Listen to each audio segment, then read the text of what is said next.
నమస్తే అమ్మా. చూడండి, ఇక్కడ నా కూతురు వేళ్ళు ఏదో ఉంగరం అనేది, అది ఇప్పుడు పిల్లలు కాలేజీ పిల్లలు పెట్టుకుంటారు కదా, అది పెట్టుకునేది ఎప్పుడు 4 రోజుల కిందట. అది చూపించకుండా నేను తిడతానేమో అని ఇలాగే పెట్టేసుకుంది. అది ఏళ్ళంతా వాపు వచ్చేసింది. ఎంతెంత ట్రై చేసింది, నైటు పగులంతా ఛార్జింగ్ అలా. పొద్దున్నే 3 రోజు చూసేతలకి ఏళ్ళంతా ఉబ్బిపోయింది, తీసేకే చేతగల. నేను ఏం చేసిన అంటే, ఏందమ్మా ఏలంత ఇట్లా అయిపోయింది అని చూస్తే, పొద్దున్నే లేవంగానే చూశాను. ఇంక వెంటనే మా ఆయనకు పిలిచినంపించి, అదేదో దాని కథ ఏందో చూద్దామంతే. పట్టుకుండేకి రాదు, కట్ చేసేకి రాదు, ఏళ్ళు ఉంగరం అంతా ఇలా అంతా పోయింది. నాన్న తిప్పలు పడుతున్నాం. ఓ పక్కన నొప్పి అంటుంది. 3 దినాలకి అది ఎలా ఉబ్బిపోయిందంటే ఎర్రగా చుట్టూ ఏలంతా వాసిపోయింది. చూడండి నాన్న, ఇలాంటి ఉంగరాలు ఎప్పటికూ పెట్టుకోవద్దండి. పెట్టుకుంటే కొంచెం లూజ్ ఉంగరాలు పెట్టుకోండి. లూజ్ ఉందనుకో కొంచెం దారం చుట్టుకోవచ్చు. ఆ దారం కట్ చేసుకుంటే మళ్ళీ లూజ్గా ఉండేది వచ్చేస్తుంది. ఇలా మీదైతే పేకు కాదు, నిజమైనటువంటి వీడియో ఇది. చూసి తెలుసుకోండి నాన్న, ఎవరైనా కానీ. ఇలా ఎన్ని ఇబ్బందులు పడి మేము తీసినామంటే, కత్తరించేకి రాదు, చాలా బిగసగా పోయింది. లాస్ట్కి ఇలా కట్టర్ తీసుకొని అక్కడ బట్టకు ఒత్తుకోకుండా, చర్మానికి ఏ విధంగా కొంచెం కూడా గాయం కాకుండా అలా నిదానంగా తీయడం అనేది చాలా కష్టపడుతూ మేము ఆలోచిస్తే, ఎందుకంటే కట్టర్ కొంచెం అట్లుంటే స్కిన్కు తగులుతుంది. చూడండి ఎంత కష్టపడి తీస్తున్నామో. ఇలా చిన్నపిల్లలైనా పెద్దవాళ్ళైనా ఇలా యావ పడితే అవి పెట్టుకోవద్దండి. మా ఉంగరాలు మోడళ్ళు, డిజైన్లు, ఫ్యాషన్లు అని ఇలా చేసుకునే దానివల్ల ఎంత ఇబ్బంది వచ్చిందో చూడు. నాకైతే 1 గంట టెన్షన్ అయిపోయింది. గంట పట్టింది అది తీయడానికి. ఎట్లా తీయాలో తెలియదు. యూట్యూబ్ టెక్నిక్ చేసినాం, రాలేదు. లాస్ట్కు మా సొంత ఐడియానే మాకి అది మార్గం అనేది వచ్చింది. ఎందుకంటే మా సొంత ఆలోచనతోనే, సొంత ఐడియాతో చేసిన కట్టర్తో చిన్నగా కట్ చేయండి.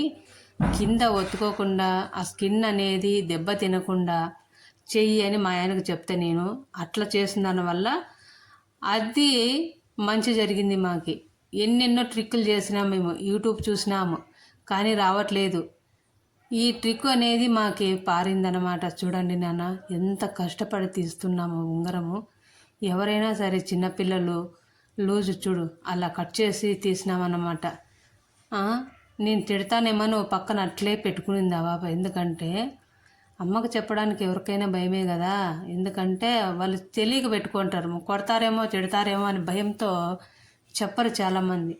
ఒకరోజు నైట్ అంతా ఇబ్బంది పడింది ఆ పాప. అది నొప్పిస్తా అంటే చిన్నగా తీయడము, ఆయిల్లో పెట్టడము ఇవన్నీ చూసింది. ప్రొద్దున్నే కూడా అదే పని చేస్తా అంటే ఎట్లనో చూసినా నేను. ఇలా జరిగింది అది. ఓ పక్కన నొప్పి అంటుంది కొంచెము. అది అట్లా కట్ చేసి చూడండి, ఒకసారి చూడండి ఎంత కష్టం. ఇనుమది అది, వెండి కాదు, రాగి కాదు, బంగారు కూడా కాదు. ఇనుప దానిలతో డబల్ రింగ్ ఉంటుంది కదా, ఫ్యాషన్గా ఇప్పుడు పిల్లలు పెట్టుకుంటారు కదా, కాలేజీ పిల్లలు ఆ బండ్ల మీద అమ్ముతుంటారే, అట్లాంటి ఉంగరం అది. చూడండి మా, ఒక్కసారి చూడండి నాన్న, ఎంత ప్రమాదకరమా. ఏలు చూడండి తల్లి ఎంతగా. బాబా చూడుతమ్మా, చూడండి అమ్మయ్య. బాబా చూడు, ఏలంతా ఉబ్బిపోయింది చూడండి, ఎర్రగా రెడ్గా అయిపోయింది అదంతా. నాకైతే టెన్షన్ భయం అయిపోయింది. చూడండి నాన్న, ఎంత కష్టపడి తీసినామో చూడండి తల్లి. మన అందరి కోసం, చిన్నపిల్లలైనా పెద్ద పిల్లలైనా ఇలా చేసుకోవద్దండి మా. ఎవరైనా కానీ ఉంగరాలు దయచేసి ఉంగరాలు పెట్టుకోవద్దండి. ఉంగరాలు లేకపోయినా ఏం కాదు, అక్కడ ఏలు ఏమన్నా ఒకటైతే ఎంత ఇబ్బంది పడు చూడు, ఎట్లా ఉబ్బిపోయినది వేలంతా. ఆ కటర్ సాయంతో మేము అలా తీయడం జరిగింది. లేకుంటే అది డాక్టర్ దగ్గరికి, కౌన్సిలర్ల దగ్గరికి పోవాలనుకున్నాం మేము. ఏమంటే త్వరగా మా ఆయన ఐడియాతో ఇబ్బంది పడి ఎట్లా కష్టాలు పడి ఆ దెబ్బ తినకుండా తీసినాము. ఇంకా మా చెల్లెలు, మా కూతురు, ఇంకా చిన్న కూతురు అందరూ, ఆ పక్కింటి వాళ్ళు కూడా, ఏమ్మా నీకు ఉంగరాలు లేకుండా నట్టమొత్తానే ఇవి పెట్టుకోవచ్చునా ఇట్లా అని వాళ్ళు కామెంట్ మీద కామెంట్లు. చూడండి 2 ఉంగరాలు, ఒకటి కాదు, దాని లోపల ఒకటి చిన్నగా ఉంటుంది, ఒకటి పెద్దగా ఉంటుంది. అదెంత డబల్